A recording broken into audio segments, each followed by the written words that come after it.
2013's Trouble Will Find Me confirmed the National's status as one of music's biggest critical forces.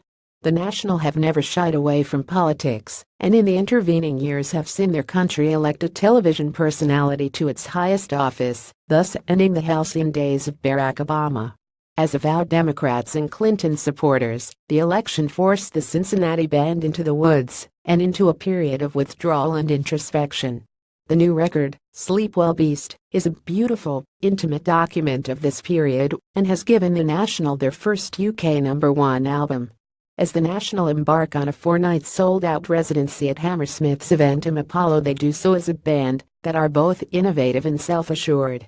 There is something triumphalist about the run, which sees a modern-day absurdity, a critically acclaimed indie band who are able to push creative boundaries and never need to worry about money again.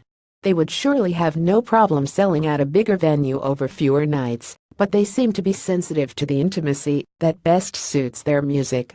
Raw, mature and emotive, the band open with a selection of tracks from Sleep Well Beast.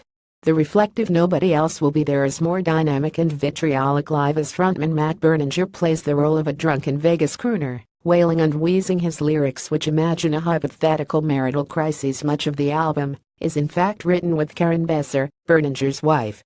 Berninger stalks the stage like an Angstred in Hamlet, making even the adjustment of his in-ear monitor seem like a Tom Waits-esque rain dance.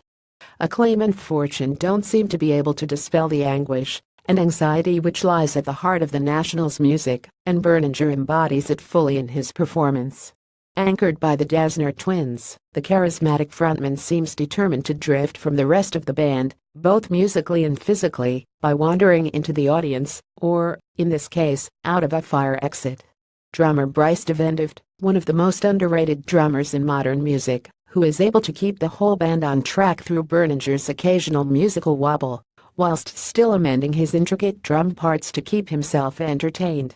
Wildflowers powers his way through a killer performance. Read our review. Family men on a political mission. Read our review. Take That's Old Move. Save Party hit by technical problems. Read our review. She roared through sparkly, remodeled versions of her hits. Read our review. Compelling twist in X Factor tale. Read our review. Ambitious pop lives up to hype. Read our review. A dazzling laser show where hits came thick and fast. Read our review. Bieber's biggest star of this show. Read our review. A free-flowing bang. Read our review. Not a band for the narrow of mind or faint of heart. Read our review. A seedless that took in much of their career. Only Trouble Will Find Me was slightly neglected, presumably due to fatigue of the last tour, rather than any reflection of their regard for it.